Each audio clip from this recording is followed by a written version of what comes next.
السلام علیکم ناظرین، آپ دیکھ رہے ہیں سیاست ٹی وی پر عالمی خبرنامہ۔ میں ہوں ناظمہ۔ سب سے پہلے نظر ڈالتے ہیں ہیڈ لائنز پر۔ وزیر اعظم نریندر مودی نے یوم آزادی کی ڈائمنڈ جوبلی پر لال قلعے کی فصیل سے کیا روایتی خطاب، کہا اتحاد میں ہے طاقت، مجاہدین آزادی کی قربانیوں کو فراموش کر دیا گیا، اپوزیشن نے کی تنقید۔ امریکہ آگ سے کھیلنا بند کرے، تائیوان کے اطراف فوجی مشقوں کا ایک بار پھر آغاز، چینی حکام نے امریکی کانگریس کے دورہ تائیوان پر کیا خبردار۔ افغانستان میں طالبان کے اقتدار کا 1 سال ہوا مکمل، 15 اگست کو عام تعطیل کا اعلان، فنڈز کی کمی کے سبب معاشی حالات ابتر۔ نائجیریا اور افغانستان میں بارش کی زبردست تباہکاریاں، دونوں ممالک میں 50 افراد تاحال ہلاک، سینکڑوں بے گھر۔ اور مصری دارالحکومت قاہرہ کے ایک چرچ میں لگی بھیانک آگ، درجنوں ہلاک اور زخمی، حکام نے مہلوکین کے لیے معاوضے کا کیا اعلان۔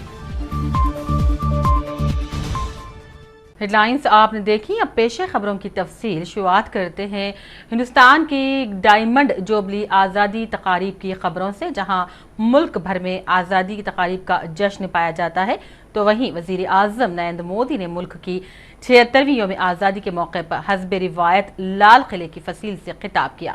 اس موقع پر مجاہدین آزادی کو خراج عقیدت پیش کرنے سے پہلے قومی پرچم بلند کیا۔ مودی نے کہا، پچھلے 76 سالوں میں ملک نے بہت سے نشیب و فراز دیکھے ہیں، اس دوران بہت سی تکالیف کے ساتھ کامیابی بھی ملی ہے۔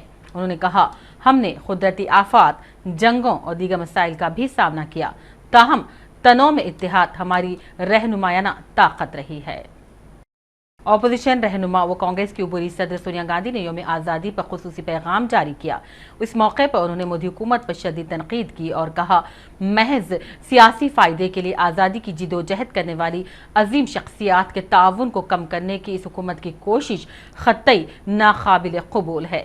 واضح ہے کہ ریاست کرناٹک کی بی جے پی حکومت نے جاریہ سال یوم آزادی کے حوالے سے ہر گھر ترنگا کی اپنی اشتہاری مہم سے ملک کے پہلے وزیر اعظم پنڈت نہرو کو ہی ہٹا دیا ہے۔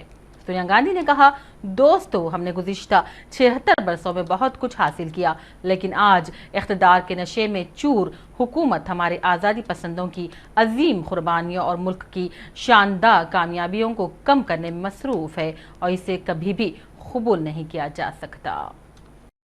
ادھر چین نے امریکی کانگریس کے وفد کے تائیوان دورے پر سخت رد عمل دیا اور ایک بار پھر پڑوسی ملک کے اطراف میں فوجی مشقیں شروع کرنے کا اعلان کر دیا۔ اس اقدام کو تائپے اور واشنگٹن کے عزائم کی راہ میں رکاوٹ قرار دیا جا رہا ہے۔ چینی فوجی حکام کا حوالہ دیتے بتایا جاتا ہے کہ 15 اگست کو وسیع جنگی مشقیں شروع کی گئی ہیں، جن میں زمینی، سمندری اور فضائی مشقیں شامل ہیں، جو تائیوان کے سرحدی علاقوں میں کی جا رہی ہیں۔ نینسی پیلوسی کے دورے کے بعد بھی چین نے ایسی فوجی مشقیں شروع کر دی تھیں اور امریکہ اور چین کے تعلقات میں سخت تناؤ پیدا ہو گیا تھا۔